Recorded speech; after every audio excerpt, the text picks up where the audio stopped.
PSG Fan TV, bonsoir à tous, bonsoir Joe. Bonsoir Nip. Ce soir nous remportons nos 3 premiers points à la deuxième journée face à Başakşehir. Ça a été plutôt compliqué je trouve, mais on a, grâce à un Keane qui est performant ces derniers temps, nous a permis cette première victoire en Ligue des Champions. Ah oui, c'est vrai, alors t'as raison. On va commencer par souligner le positif. Keane qui met 2 beaux buts, qui sont pas des exécutions qui sont pas faciles. J'oublie pas après que des fois il a fait les mauvais choix. Tu sais, j'ai toujours cette réputation d'être un peu dur. C'est toujours plus facile d'être bon quand t'as des adversaires. Voilà. C'est toujours plus facile en tout cas d'être bon quand t'as des adversaires qui sont plus faibles et techniquement, voilà, c'était plutôt faible en face. Mais malgré tout, on a eu beaucoup de difficultés, je trouve. C'est vrai. Justement, tu parles du niveau de Başakşehir un petit peu, tu trouves qu'ils sont un peu faibles. Est-ce que nous, de notre côté, on manque justement un peu de... je sais pas, de tout peut-être d'automatisme ou de, comme tu dis, cette rotation qui te dérange un petit peu. Qu'est-ce qui nous manque pour qu'une fois pour toutes, on ait un système de jeu? Comme tu dis, déjà, on n'a pas de système de jeu. Déjà, c'est un vrai problème. Il y a pas d'automatisme, ça je le dis, je le redis. Neymar est sorti sur blessure.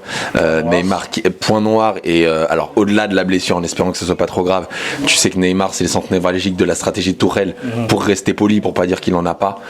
Je suis vraiment pas loin de penser ça. Et là, tu vois qu'il y a une communication en fait entre les joueurs qui est très compliquée. C'est que les joueurs en fait ne se trouvent pas. Et c'est réellement compliqué. Et il a voulu faire monter Marquinhos. Danilo, je trouve qu'il a fait un match correct. Et pour le coup, même moi qui fusille Kurzawa, force est de constater qu'il était plutôt en forme. Après, encore une fois, j'oublie pas l'adversaire. On verra s'il me fera la même chose contre une grosse équipe derrière, s'il me le refait en fait contre le match retour de Manchester. Mais là, il a fait quand même une performance qui était assez solide. Mais oui, il y a quand même pas mal de points d'ombre. Je trouve que par exemple Florenzi, le cardio c'est compliqué, il se replie pas assez. Dans une équipe qui est pas très forte. Au milieu, on propose pas énormément. Di Maria, Mbappé qui ont beaucoup de mal à se trouver, qui avaient du mal à trouver Keane. Alors il est pas dans l'effectif depuis longtemps, mais je sens pas le PSG serein. Et la deuxième mi-temps était, merci Keylor. Ça me fait mal de dire ça contre Başakşehir. Il devrait pas toucher de ballon. Il y a une époque où un match comme ça, le gardien, si c'est toi ou moi, c'est la même chose. Il a rien à faire. Alors, tu parlais de Navas justement, il en a fait des interventions. Magnifique. Et on voit que dans les stats, en tout cas, c'est assez équilibré. Niveau défensif, on a l'air un peu en retard sur les aspects, les contre-attaques de Başakşehir. Est-ce que concrètement, on se projette pas trop haut et où on manque de talent pour pouvoir les contrôler?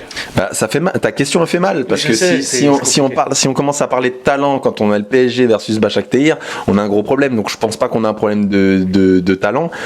C'est juste qu'à un moment, oui, on a manqué en fait d'assurance dans notre jeu. On a déployé en fait un jeu offensif, mais dans le début surtout de la deuxième mi-temps, ils étaient en confiance. Başakşehir, c'est pas qu'ils ont eu des coups, c'est que vraiment ils étaient chez nous et on a vraiment subi. Et c'est pas normal de subir en fait contre une équipe comme ça. Donc non, je pense on va pas créer de polémique, mais je me demande s'il n'y a pas une vraie fracture maintenant avec aussi le coach, parce que là aujourd'hui ce qu'on a vu, les gens vont retenir qu'on a gagné, mais regardez le fond de jeu contre cette équipe, il est pas tolérable, vraiment. Dernier point, parce que pour l'avenir, on sait que le calendrier est bien serré, donc difficile de mettre en place certaines tactiques, notamment venant de Tuchel. Est-ce que tu es plutôt confiant pour la suite des événements et surtout avec un Leipzig qui est plutôt pas mal ces derniers temps? Écoute, avant le début de saison, j'étais plutôt confiant en me disant voilà, c'est quand même un bon tirage et Leipzig on peut le faire.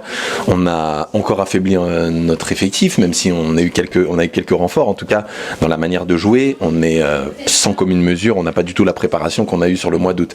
Donc oui, j'ai peur, et la rigueur allemande montre aussi que eux par contre, c'est des tueurs devant, c'est des tueurs en fait collectifs. Si on a perdu en plus Neymar, je commence un peu à flipper. Là je me disais ok, on a perdu contre Manchester, on va peut-être finir deuxième de ce groupe. Je commence quand même à me poser quelques questions, surtout si Tuchel continue en fait son turnover, alors que ok, on a un effectif qui devient un peu plus dense, mais on a besoin en fait de joueurs qui prennent des repères. C'est pas possible de changer tout le temps les milieux, c'est pas possible de remettre un coup Herrera, tu mets Danilo derrière, tu mets un coup Marquis, tu mets pas Rafinha qui pourrait nous apporter peut-être offensivement parce qu'on n'a pas Verratti qui est sur le banc. Voilà, il y a trop de turnover et oui, ça me fait peur pour la suite, vraiment. Ok, très bien, je te remercie Joe. Un dernier mot à ajouter peut-être? Ouais, un dernier mot. Bon voilà, c'est compliqué, confinement, donc voilà, je tiens à tous les supporters. Au moins cette fois, on aura encore le foot, donc on va essayer de tenir avec ça et force à la chaîne, on la donnera, je l'espère, comme on peut la donner. Ça marche, je te remercie. À plus tard. À bientôt. Ciao.